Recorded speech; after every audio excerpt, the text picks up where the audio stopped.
Hey, it's Asania, baby. Hey, it's Deshaun, baby. And it's a Lite-Bulb moment. Hell yeah. It's a motivational podcast. Show is. Mm-hmm. Is it? It is. Mm-hmm. Y'all check it out. Check it out. Hey, what's up, y'all? This is the Lite-Bulb Moments podcast. And I am Deshaun Duran. It's quarantine 2020. I'm Asania Taylor. I don't even know what to say, but it's quarantine. It is quarantine. It is quarantine 20. This episode is probably very good timing for what's going on. Really? Why? Yeah. Huh? Because I got to clear my emotions out of it. So.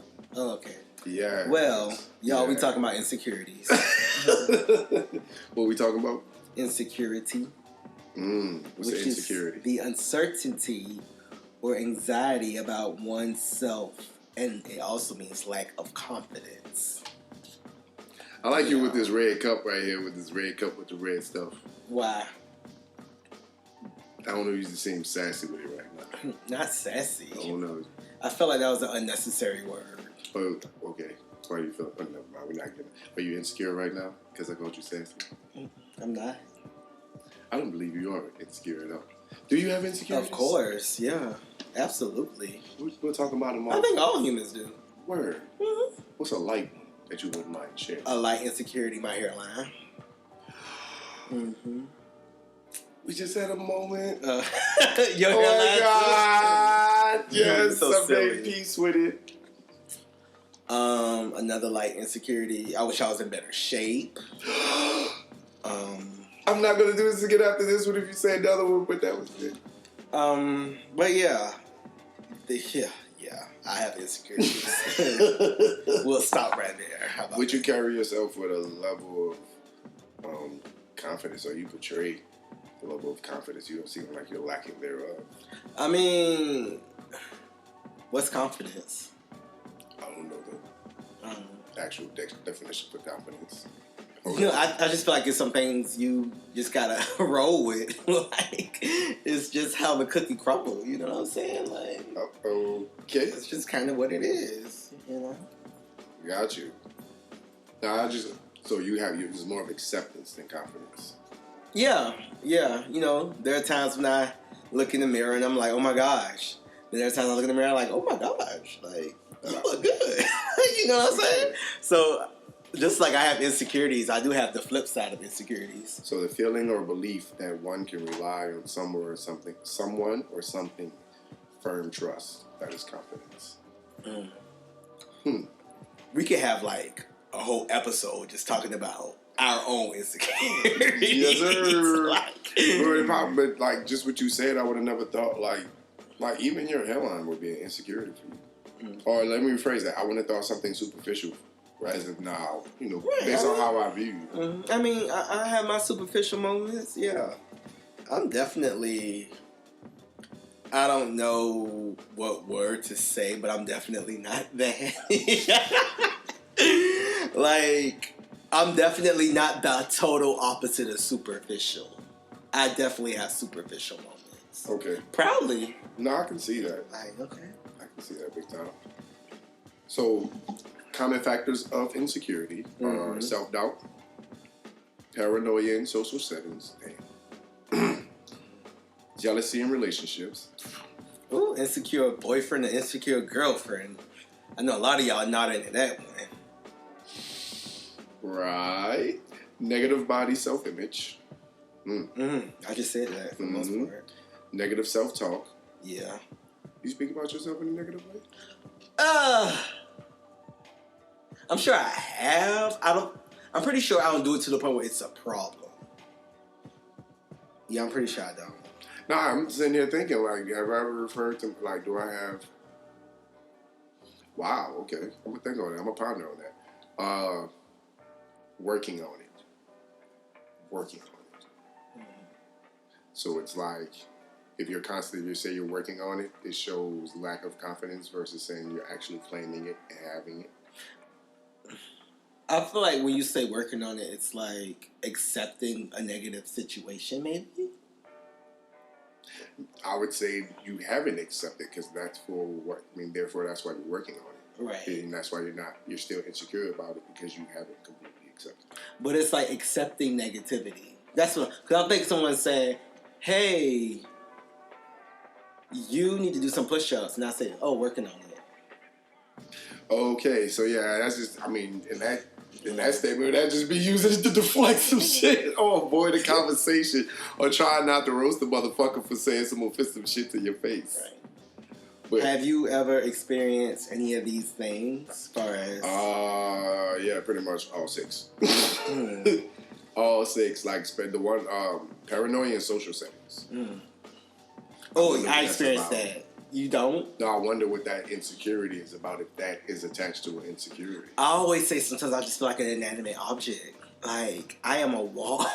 I'm like a column. So you feel like you don't stand out? You feel like... But not even like I'm trying to stand out. I just feel like I'm not supposed to be sometimes. And then sometimes I'm like the life of the party. But then there are times when I'm like, especially in the club, I'm just why am I here? I just feel out of place.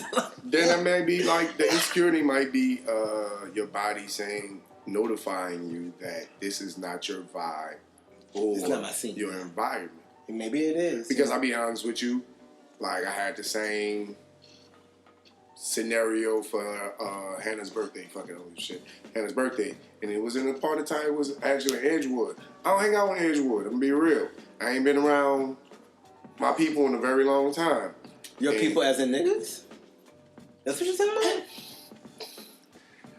Yes. I've been around my people in a very long time. Just say what it is. Yeah, I know. I mean, I was trying to be PC for a little bit, but niggas. I've been around niggas in a minute. They know how we do on this podcast. Right, exactly. So the environment felt real niggerish, and I didn't even make it inside the club, and I did feel insecure about my apparel, like my whole look. But even that, just like the safety of the scenario, like I just kept feeling like a drive-by was gonna happen for some reason. Oh, and I'm like, am I this person? And the crazy part is, I left the scene. I stayed for Hannah, gave her a hug, deuced the fuck out, and then went to a Hispanic club and tore it down. Interesting. Because I feel secure around them. That's deep. I know. That's deep. I don't know if we got time to talk about that. No, but hey, that's what we on here to do. We got nothing but time. So why would you feel insecure around shit African Americans, but secure around Hispanics? No, it wasn't African Americans. It was niggas. Same thing. Nah. It is. Nah. Yeah, it is. Nah, we could go to the beatnik. It's still the same thing. No, I'm not going to have that vibe. I'm not going to feel like the spot's about to get shot. Oh, Andrew? My nigga, I'm saying. Where'd y'all go? Chicken and waffles? No, I wasn't chicken and waffles. It was one of them. It was a club. It was just a club with a bunch of. Niggas is the cousins of African Americans. It's the same thing. Nah, bro, I'm not going. Man, we're not going to debate this right now. We not. Okay, but that's interesting. But I get it. Like, I get it. I kind of don't get Edgewood because I feel like Edgewood. Because you know Edgewood, I don't. You dig? I'm a Gwinnett Negro. Now I can see if you went to like Riverdale. You know what I'm saying? Like, rough down there. Making it that far. He's like, I ain't even going there. Or like Memorial Drive, Columbia Drive, like over there, like that part of DeKalb County. Let's get okay. I mean, hey, it might have just been me and my insecurity of the environment, but I never thought about the paranoia and me being insecure. Okay, so let me talk. Since I can understand that coming from. Cut me off, okay. Oh, I thought no, go ahead. You good? Okay, keep going. So with sexuality, that's a big insecure thing. So me and my friends, my gay friends, we talk about going out all the time. We always talk about going out. So some of my friends don't feel secure in a straight club. They don't feel like they can fully be themselves in a straight club.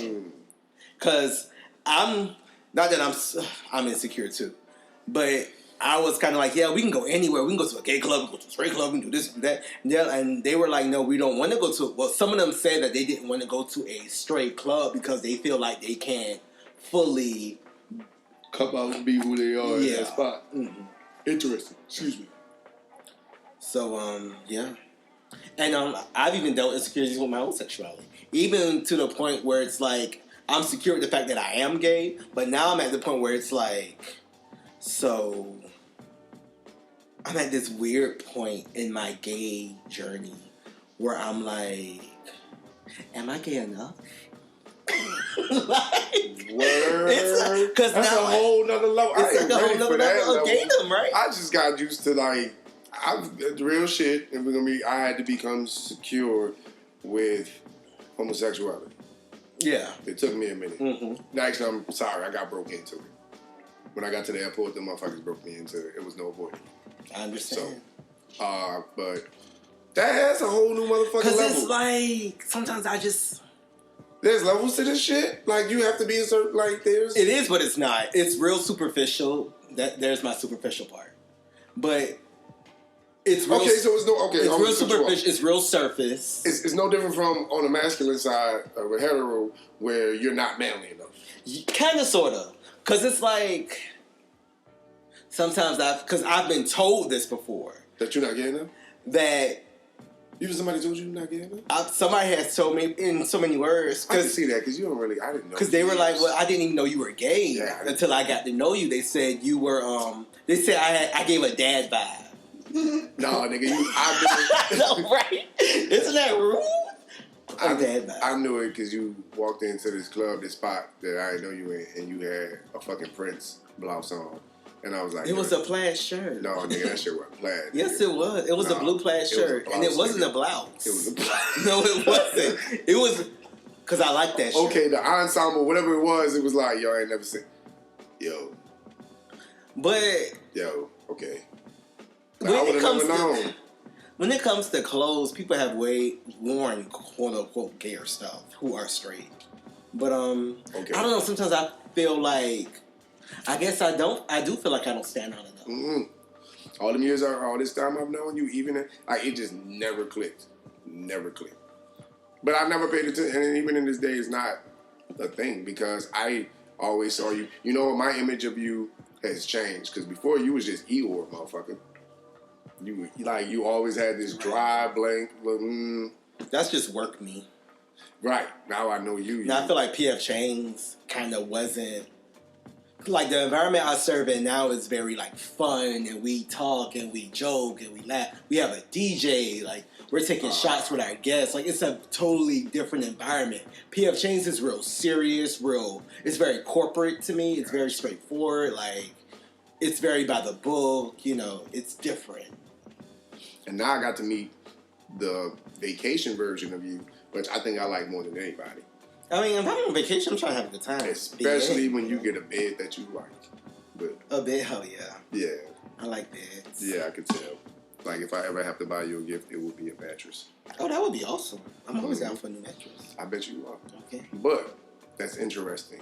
The levels, I would have never thought that there were levels. And it's not even about being flashy and gay. It's about just not standing out. Because, like you know what? They identify you straight up? Yeah. Shut up. Because I had this conversation with somebody else who we both know. I feel like niggas try to figure out, okay, go ahead.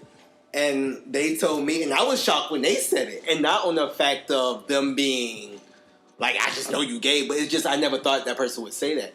But, yeah, like sometimes, because somebody else we both know, they exude homosexuality and guys are like talking to them and trying to, like, I don't get that same attention. Not that I'm like trying to walk down the street and have, you know what I'm saying, like, hey, shut up, I love brown shit. I ain't trying to do that, but... I remember this motherfucking name. Now you're making me wonder who the mutual person is. I'm not going to say no names. I know you got to say it. I named two different people, too. I'm not going to say nothing. But, yeah, sometimes I go through that. But then I'm like, I like me. And I like you too. Yeah, and then I go back to, well, I wouldn't wish for anything. I think with any insecurity I have, I go back to, it's like I'm back and forth. I'm like, well, yeah, but you cute though. Yeah, but you doing what works for you. Like, I don't know. I try to see the other side of every insecurity, I feel. I don't know. What, yeah, but it could be worse. You could be obese. You know what I'm saying? Like, You could be, it could be, you could be anorexic. Believe me. But, Well, nothing against people who going through anything that they going through. You know what I'm saying? You gotta get disclaimers in this day and age because I ain't trying to offend nobody. I love everybody. But I just say that to say that I like to think that I look at the grass being greener on my own side sometimes. Ooh. We gotta write them shits down, bro. We gotta write these affirmations. They just coming out like diarrhea. The grass is greener on this side. Got you. That's a t-shirt. What is a way that you learn to combat some of your insecurities? A way that I learned to combat them.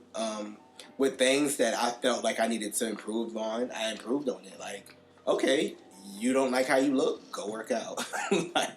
Okay, so question. Do you feel like meditation kind of comes a little bit easier to you in a sense where you've already started doing the self-evaluation process with yourself earlier in life? So now at this point in your life, certain things may be heavier than others, but you're still able to take time out and look at it. Therefore, when you go to because my theory is, sidebar, in meditation, most people have a hard time being still and successful with it because when the mind starts going too deep, as the thoughts start running, it gets to the real ugly shit that we don't want to look at. So we have a hard time looking at the ugly shit, so they snap out of it. Where I noticed, like, you kind of took to it. With meditation. But you were also doing the self-evaluation anyway.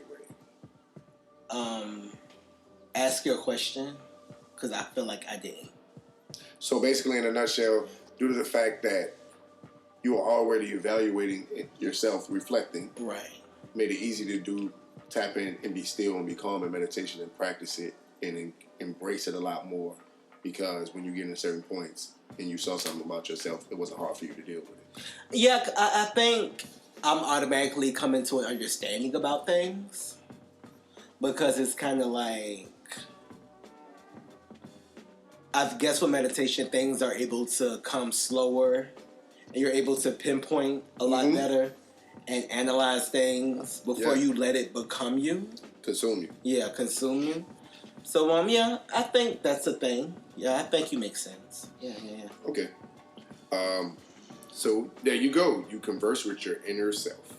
Analyze yourself, times of doubt. So, you do that. That's one of the ways to combat. Self-reflect. Excuse me.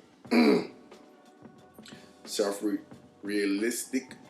realistic goals. Small steps in planning. Yeah. Because if you set them big ass goals and you miss some, you're going to be real hurt. Okay, like... Boundaries. Be realistic. It's interesting. Create boundaries. Boundaries have kind of come up. Why and when do you set boundaries? Know to create a healthy boundary for yourself and others and give yourself the benefit of the doubt. Those are a way of combating insecurities. Yeah, because most people beat themselves up over some shit. Like, well, after they finish getting mad at the motherfucker, then they start wondering what the fuck they did. Right. And clarity is a motherfucker, boy. Like, I'm really getting into listening to my intuition, period. Even if a motherfucker says something to me, like, follow your gut feeling on the shit 100% and listen to your mind because your brain will tell you the truth most of the time, and we stop lying. We stop listening to it, listening to other people, trying to believe and have confidence in the other individuals. That's been a big lesson lately. Right. So that's what's up. It's been helping me. Like literally, a lot of my shit has been clearing up. Insecurities that I had, made peace with a lot of stuff. But like you said, I didn't realize I was superficial. Not even with the hairline, dude. Just like my beard. Like I'm tired of it. It's scruffy and dry. It's scruffy and dry to me now. Get some oil. Yeah, that's what I'm saying. But before, it never mattered to me. I didn't give a fuck. But now that everybody's busting, beard season is man, it's the new look. So your shit gotta, before you could just wear your beard the way it was because nobody, actually motherfuckers who had beards were condemned. Right. You were a different type of dude if you had that. Now the shit is so trendy. Everybody's shit is all, Like eventually niggas gonna start putting their names and shit in the side of their beard. I'm just it's this dude on Instagram. He got waves in his beard. It's so cool though. He got a wavy beard. Nigga, I'm done. It's funny. Nigga, I'm done. Like, look, a wavy beard. Right. See, that's what I'm saying. Like, I was talking. So now, just having the regular and just letting it be like. But you have a good natural beard. I appreciate that. Yeah, because thank you. You don't have to like your beard just kind of grows. But it ain't even about the growth. It's about the cleanliness and the grooming of the beard. I mean, it don't look dirty to you, but it feel patchy to me in this box, and that's something I had. Right. But this shit is getting way more gray. But I feel like that's creeping an into the easy mustache. fix, though. Man, I ain't about to dye my beard. Not gray. Nah, I mean, if you want to dye, I ain't gonna judge. I ain't gonna do that shit. Gray look good, oh man. But I feel like, as far as the patchiness, as far as the roughness, that's the easy fix. That's just maintenance. Yeah, that's just maintenance. Right. And that's something I have to get into. It never. All I had to do is edge it up and then brush that motherfucker every once in a while. And that was routine. Now you gotta add shea butter to this bitch, condition it, but it got like fucking edge control for this shit. The beard industry is definitely booming. Nah, I'm waiting for the nigga to come up with the beard wave cap, my nigga. There you go. Whoever invents that shit, man. I feel like I've seen that on Instagram. The beard wave cap. They got it. Mm-hmm. See, look. A beard bonnet, yeah. The beard wig, my Jew. They already got fake beards. Exactly, that's what I'm saying. So it's just different shit like that. But a lot of things, like honestly, through meditation and just switching my reality. Even in this scenario, let's get into it with since last few minutes for the COVID-19. Mm-hmm. I feel that it is such an uproar and we are overly consumed because of our insecurities in regards to death. Which is the episode we're going to do real soon. And our inability to handle death? Yeah. I mean, I think the biggest insecurity about death is we don't know what's on the other side. I mean, but we don't know what the fuck anything is for the most part when you get into it. I mean, everything is unknown to you until it actually happens. So, but no one has come back from death and said, "Hey y'all, over here is heaven," or "Hey y'all, over here is another life." That's not true. There are people who said they come back for death. The thing is, do you believe those it's not enough. Nah, but how many motherfuckers you want to do it? Like you gotta have So you want everybody to come back to death? Yeah. Nah, I'm not ready for the zombie apocalypse, my nigga. I don't own the firearm yet. Give me like after the recession. It doesn't have to be zombie apocalypse. It could be like, hey grandson, I'm calling you from heaven. Or I'm calling you from the other world. Or I'm calling you from another galaxy. See, and then that shit happens. Well, no, pause. When that shit happens, do motherfuckers accept it? You gonna freak the fuck out. I'm telling you, man. You making it sound like it's that easy. I'll accept it. Well, when it happens to you, dude, let me know what the outcome is, and don't come at me on some chicken shit, because you said you was gonna accept it. But I mean, death. Well, to stay on topic, the COVID-19 thing. It's like I'm not super worried. And I hate saying that on tape because you should definitely still be aware. Yeah, it's serious. It's a serious thing. It's definitely a thing. It's definitely a thing that you shouldn't take lightly. But yeah, go ahead. Like, I was just decided to tell my homegirl, her seatbelt doesn't work in her car. In the passenger seat, passenger side front seat. And she's perfectly fine, like, letting somebody get... And that's potentially fatal. Like, that's some... Like, motherfucker, I ain't gonna lie, dude. I was in that motherfucker, like... That's serious. Woo! I'm sitting in the back. And two kid seats. Right. 2 kid seats in the back, so it ain't really nowhere to sit in the back. So, but she's still confident and comfortable enough, even knowing that this is potentially fatal, there can be a potentially fatal outcome. And you can get a ticket. My G. Right. Consequences all over the place. Right. But she's cool with moving and maneuvering like this perfectly. Doesn't second guess it, doesn't question, doesn't change how she operates in her life. Right. And it still has a potential fatal outcome. Not for you potentially, but the person next to you. For your mom. For me. Your dad. Whoever sits in that seat. Your loved one, yeah. And still it does not affect that individual. And that's what trips me out. Like, how are we cool moving around other things that still have the same impact and don't affect how you operate in life. This is my whole point. It has nothing to worse do of an impact. with the right. It has nothing to do with this virus. This virus is serious, but the fact that it's impacting our lives because we're insecure about certain things, our health, our mortality. Now it's about to be the financial market. I'm way more insecure about the economy than I am this virus. All these things are about to watch us. Like, I'm watching us curl up instead of. I'm watching a fan full of people, But these people who are thriving are insecure because they know that the outcome is gonna have a toll. But for the most part, we will thrive when it's over with. So instead of being fucked up about what's happening, look at the storm. Always hits, and after the storm, man, you bounce back, clean up. We gotta shine. We rebuild. You rebuild. Something new comes from that shit. There will be a new level of enlightenment. This is affecting us globally. You know what I'm saying? Well, like, this is waking up everybody. Not just one country, not just one city, not just one state, not just one continent. It's like, I just feel like the universe said y'all are nasty and dirty. No, so all jokes aside, dude, year 2020 is hitting us in the face with so much shit and bringing us so much clarity, and it's creating balance, dude. My pops told me this shit is creating balance, and that is why I'm secure, because all this shit, dude, the economy falling is because it was way too fucked up and way too high. It needed to collapse. It is about balance. The way everything is going, we watching it do this. And I'm secure in that because I can see and understand balance is needed because I am pursuing balance in my life. And that is a security that I have. And everything else that comes with this, I mean, you can't do nothing about it. You can't fight it. I just feel like the universe said y'all nasty, so I'm sending this virus down here. It's not going to be a deadly virus, but I'm going to send a virus that's just going to make y'all clean because y'all nasty. Like, oh, God. There's some nasty motherfuckers out there. We ain't y'all gonna just get into that dirty. Y'all don't even wash y'all hands.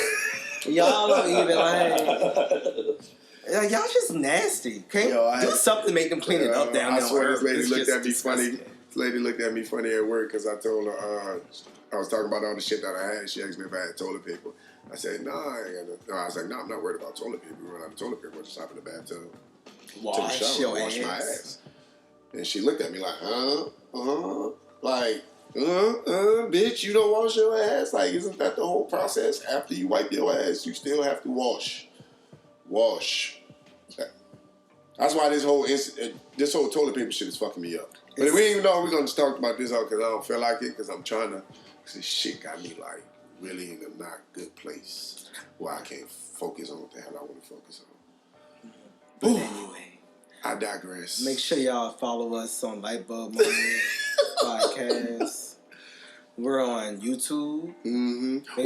Check out the Check out our last upload. It was a Ricky healing with Austin-Nia, where our last guest, Angie B, did some beautiful work on Austin-Nia. Also check out man. Also check out our New Orleans reel where we talk about we don't talk about, but we show our New Orleans good times. It's fun. I love Mardi Gras stuff. It's fun.